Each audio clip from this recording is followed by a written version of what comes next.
ശരിക്കും language stimulation parents അറിഞ്ഞിരിക്കേണ്ട ഒരു ടിപ്പ് അല്ലെങ്കിൽ ബേസിക്സ് ഏറ്റവും ഇമ്പോർട്ടന്റ് കാര്യം അവർക്ക് എന്താണ് ചെയ്യാൻ പറ്റുക കുഞ്ഞുങ്ങളുടെ?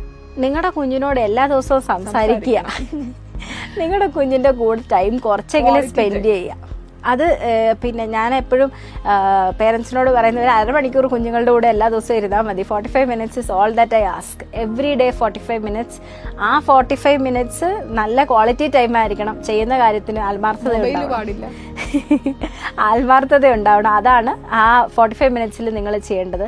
മാക്സിമം ഈ പറയുന്ന പോലെ കുഞ്ഞിന്റെ ഏജിനനുസരിച്ചുള്ള സ്റ്റോറി ബുക്സ്, അത് എല്ലാ കുഞ്ഞുങ്ങളുടെ കൂടെ, ഡിലേ ഉള്ള കുഞ്ഞുങ്ങളുടെ കൂടെ മാത്രമല്ല, ഏത് കുഞ്ഞിന്റെ കൂടെ ആണെങ്കിലും ആ ക്വാളിറ്റി ടൈം സ്പെൻഡ് ചെയ്യുമ്പോഴാണ് ഇവർക്ക് ഡെവലപ്മെന്റ് ഉണ്ടാവുന്നത്. എല്ലാ രീതിയിലും ഇമോഷണൽ ഡെവലപ്മെന്റ്, ഫങ്ഷണൽ കമ്മ്യൂണിക്കേഷൻ വേണം. യെസ്, അതാണ് ഏറ്റവും ഇമ്പോർട്ടന്റ്. അതായത് അമ്മ ചെയ്യുമ്പോഴും അമ്മ സംസാരിച്ചുകൊണ്ട് സംസാരിക്കാം. അമ്മ പാപ്പ എടുക്കുകയാണ് കുഞ്ഞിന്, അല്ലെങ്കിൽ അമ്മ തുണി മടക്കുകയാണ്, അമ്മ ഇങ്ക് എടുക്കുകയാണ്, അങ്ങനെ പറഞ്ഞാൽ മാത്രമേ കുഞ്ഞുങ്ങള് അല്ല, നമ്മൾ അതിന് വേണ്ടിയിട്ട് സെപ്പറേറ്റ് ടൈം കണ്ടെത്തുന്നത് നമ്മൾ ചെയ്യുന്നതിന്റെ കൂട്ടത്തിൽ കുഞ്ഞിനെ വിളിച്ചിരുത്തി അടുക്കളയിൽ പാചകത്തിന്റെ പുറത്തിരുത്തി ഇത് ചെയ്യിപ്പിക്കാനുള്ള കാര്യമേ ഉള്ളൂ. നമുക്ക് അതിനു വേണ്ടി സെപ്പറേറ്റ് ആയിട്ട് ടൈം കണ്ടെത്തേണ്ട കാര്യമില്ല. എല്ലാവരും വർക്കിംഗ് ആണ്.